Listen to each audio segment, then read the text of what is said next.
Well, hello, freedom-loving people, and welcome to this little message. I have a lot on my mind. I want to share with you a bit of an epiphany for me, at the very least, and I wanted to share that with you.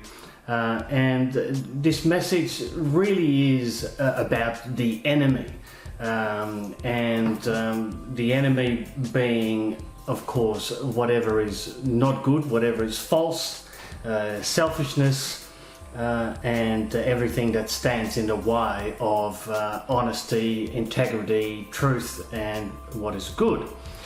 And it kind of occurred to me now, with observing what's going on in the world, that the enemy really doesn't play by the rules. And you might think, well, duh, obvious, but that's not really how we operate.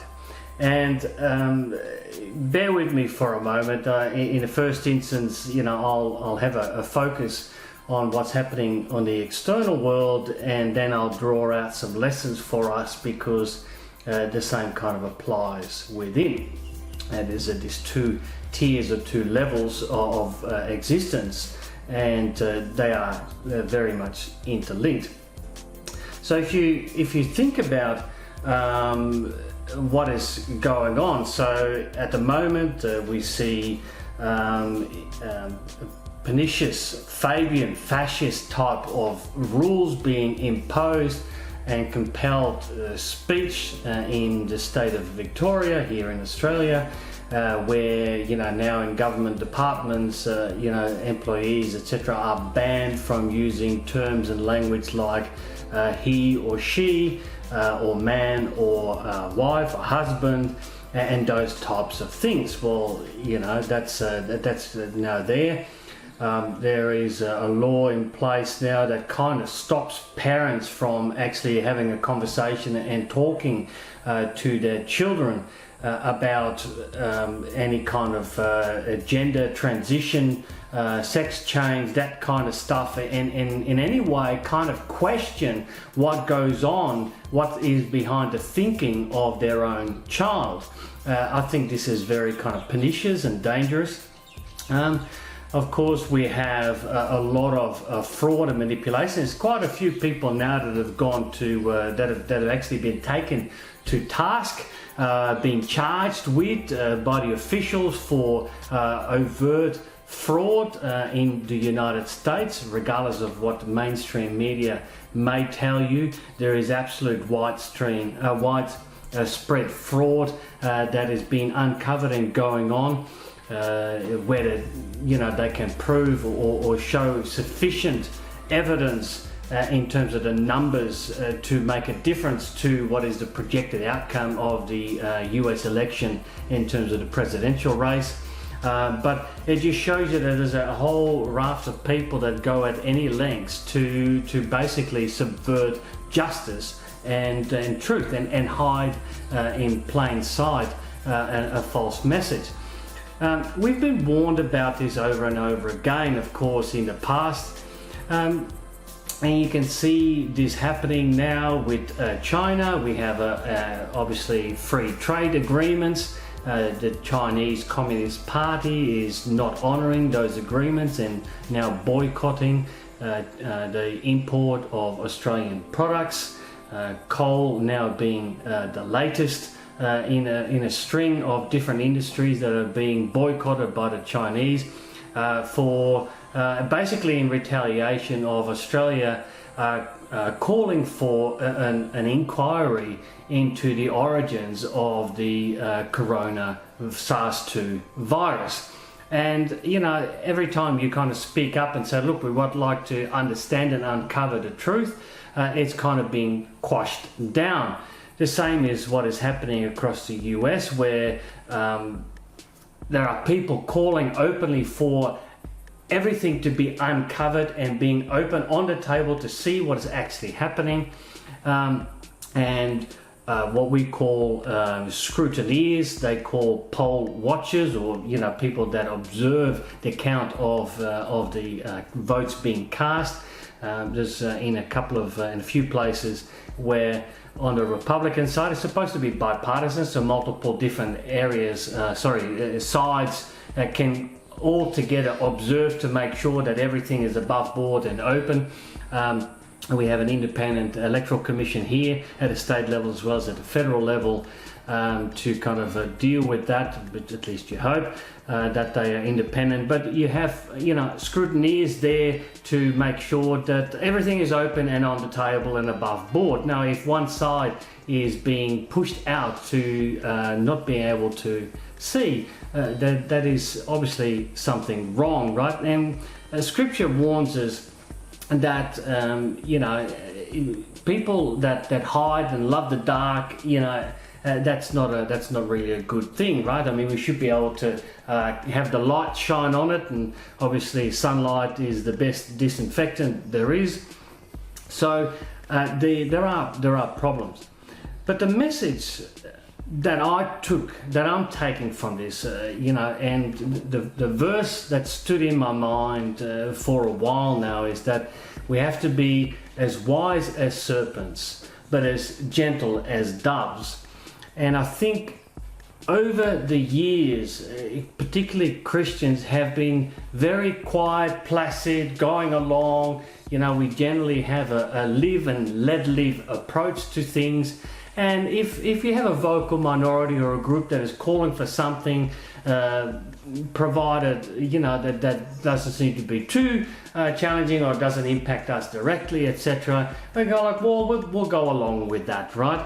And so we've seen that in the past. We've had a call for equalization of rights for same-sex couples and relationships in tax laws and superannuation laws. And so we had, a civil union for that. And we go, well, yeah, that's fine. It's not a problem. That's it's your money, it's your life. You can do with it what you kind of want. And at that stage, there was a recognition that marriage, essentially an institution recognized in Scripture. It's a Christian institution. It's an institution that's usually overseen by the church. The state eventually got involved as a result of making sure that the children are being taken care of by the parents, and so to tie the biological parents to the children. And so now this change in law has kind of affected all of that. And so discrimination laws have been impacted. And so initially it was, well, we don't want anything to do with marriage. Marriage is an oppressive institution. We don't want to touch it. And then all of a sudden, well, we'll go into marriage. And now they want marriage, so we've got marriage now. And so it's this slowly progressive, what you'd call Fabian approach to creeping into corrupt and dilute and change the norms, and that is what is the game. And so we expect on the side of truth, on the side of integrity, on the side of honesty and openness and transparency, when you have a handshake with somebody, you can hold a person to their word. You know your word is as good as gold. This is what society used to be like. But that is no longer the case. You now have an entire cohort of people, growing number, that think it is okay to go back on your word, to lie, to steal, to deceive people. And so that we see that now with China. China doesn't honor its agreements. We of course have a lot of hypocrisy of people that want to enforce their so-called morality on you, but they're not willing to accept the common morality or the common rules that are being accepted. And so that is a real problem. And so the time for acquiescing and the time for going along with things is really over, right? We're at the door here where these totalitarian socialists, globalists, whatever, these collectivists, the people that want to basically control you are at the door of taking over power. We've had years and years and years of progressive dilution of the Christian message, the fighting against Christian message, and now we're at a stage where You can go to jail in places or at times for speaking up for the truth, and it shouldn't be like that. Now, the truth has always been under attack, and of course in this world everything is always, this kind of battle between evil and good, or between selfishness and usefulness towards others, and between relativity, the postmodernist versus objective reality, and so forth and so forth. But as Christians, turning the other cheek and being as gentle as doves is all fine, but we also have to now really come to grips with is being as wise as serpents. We can't continue to acquiesce, and we got to be a little bit more savvy, if you will. And that kind of hit home for me this week when I started to put all of this together in my mind, that we know at the door when obviously the enemy, that's what it really is, and Scripture talks about the enemy all the time, and ultimately the enemy is the devil, which is the ego, the proprium, the sense of self and autonomy that we have, that we think that we don't need anything and that we can fully in control of our own lives. And in part that is a gift from God, because that gives us our sense of self, and so we can act as if we have complete freedom. So we have that freedom, free will, right? But then taken to one step too far, it's like, well, we're rejecting that reality and where that life comes from. And so that we need to be vigilant to that. So on the external side, we have to be vigilant. We can see that the enemy doesn't play by our rules. We expect people to play by the rules. We play by the rules. We are basically being taken for mugs. Basically our integrity is being abused by people that know the rules that we impose upon ourselves. And it comes from the West, it comes from Islamic extremism, it comes from these fascist extremists, these Fabians, these socialists, the communists. It comes from China infiltrating in our society, basically abusing the privileges that we have in terms of our freedom. So we have an openness to have foreigners come in and spend time here and study here and all that kind of stuff. We're free in information sharing and we speak the truth. But that isn't reciprocated, right? And if that isn't reciprocated, then there is a real problem. So this world is, of course, and the whole reason why we can observe this is because it is what plays out on the inside, right? So the first thing is for us to be vigilant and observant that the enemy doesn't play by our rules. I think that's the key lesson here. It's when you kind of think about it, it's kind of obvious really that the devil doesn't speak the truth. The devil doesn't. It comes to lie and deceit and steal and all of that. But when you're in your normal day-to-day operating and you don't think like that.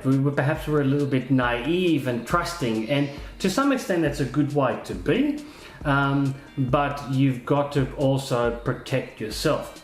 And so what we observe in the external world is there playing out what is there on the internal world, and our influence there is enormous. So the external world is an expression of our minds collectively, right? So that's why you see what is going on expressed. And so all those that go along with it, that kind of plays along with this subtle redefinition of language for something that was true to slowly progressively being corrupted and means something different. The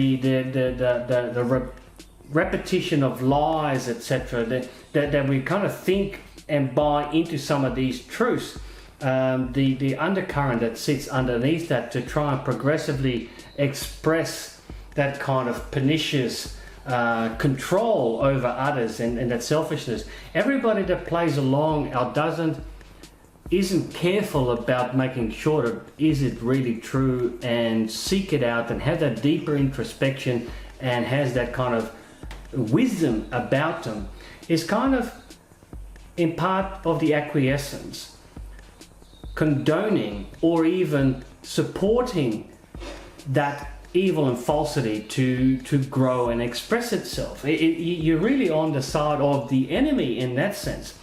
And the way to fight that is to look at the inside. So for us, first and foremost, that perniciousness, that covert activity, that Fabian subtlety that is there in terms of very subtly, slowly, progressively, one step at a time, one little step at a time, little bit by little bit, you kind of veer off course until you no longer know which way is the right way, right? You didn't even know. You're like a frog in this progressive boiling pot. You don't know that you're in all of this falsity because you think this is all right.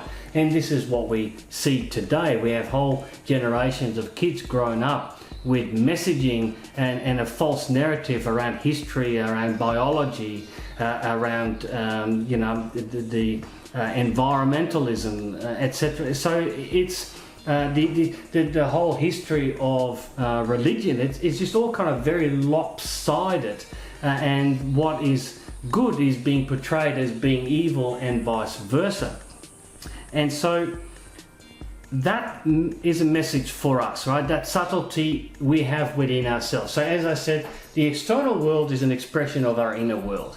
It's a reflection of, a representation of our inner worlds collectively, and we have a direct impact on it. And if we are working on our minds internally to prioritize the truth, to really deep go to the Word, pray to the Lord, and know what is right. Be not just as gentle as a dove, but be as wise as a serpent. And in doing so, you're kind of slowly correcting and straightening up your thinking and your mind. You're returning wisdom, which is very important. Love requires wisdom to express itself, right? One of my sayings is that doing what does good is not the same thing as doing what feels good. So love needs a direction. It needs an end game. It needs a goal, a very specific outcome to reach for, to effect real good. You need wisdom to do so. You need a proper understanding to know what the outcome is going to be, that what you want to achieve, the good you want to do, that is actually going to achieve the good that you intended to do. You can't just kind of say, well, look, I love everything, or I love everybody, I just want to be gentle and placid. That's not good. That doesn't achieve a good outcome, right? So the truth is quite divisive between, obviously between what is wrong and what is right.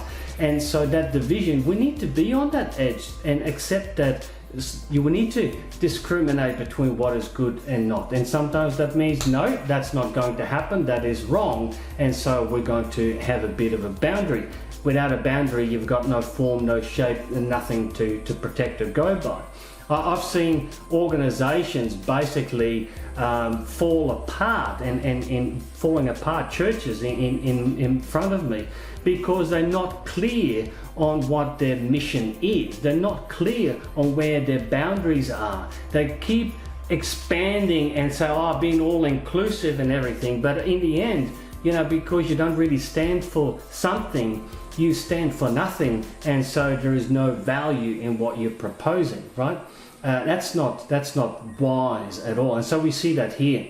And so in our own minds, we are very subtle. Our ego, our selfishness, the devil is very subtle in justifying little actions here and there. I'll have an extra sleep in because I'm too tired and whatever, or this white lie is okay.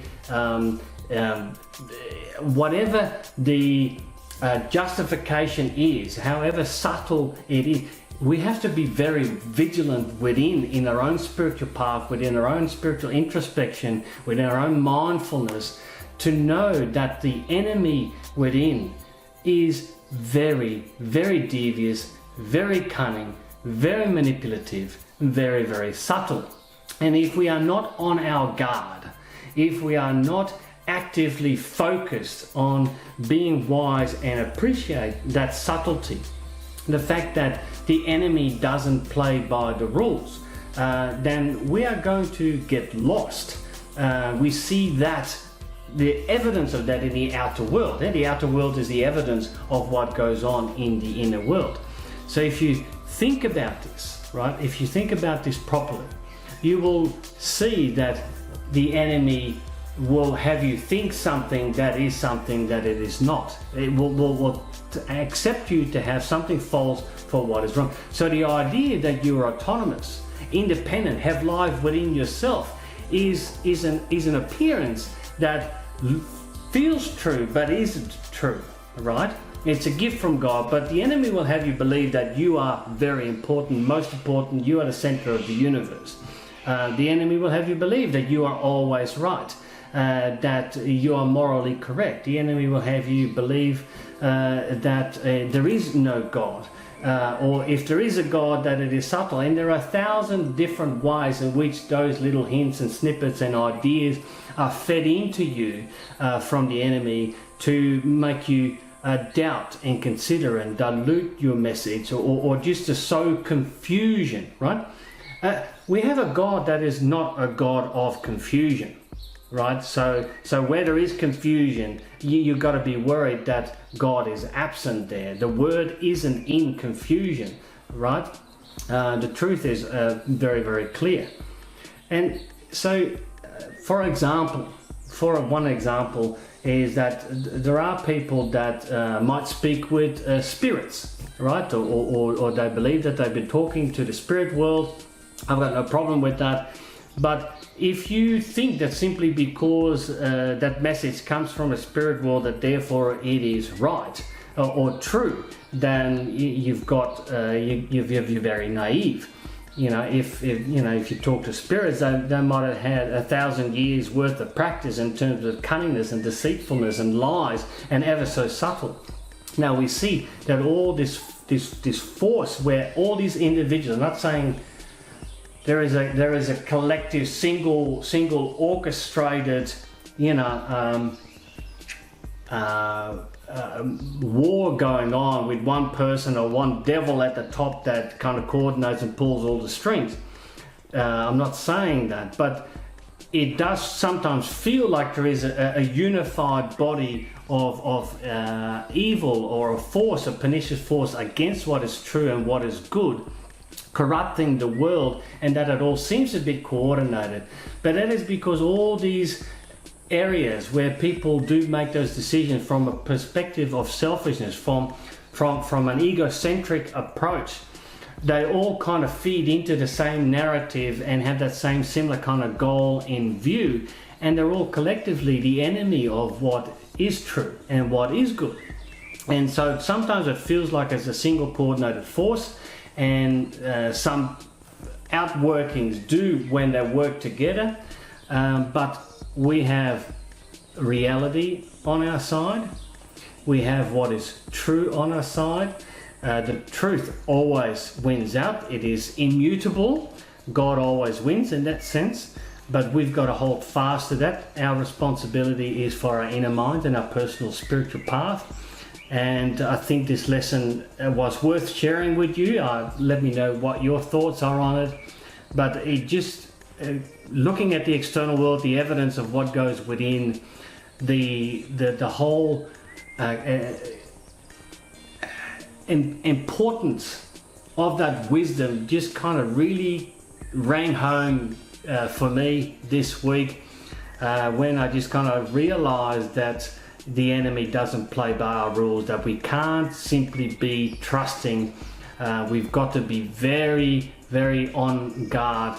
And so that's really the key message that I wanted you to take away from this. So I hope this helps. Blessings and peace. We'll speak to you again soon. Let me know how you are going on your spiritual path, and if there's any questions that you might have, any further points that you'd like to discuss or me to tackle on this in this platform. So we'll leave it here for now. Thank you very much, and we'll see you next time. Bye for now.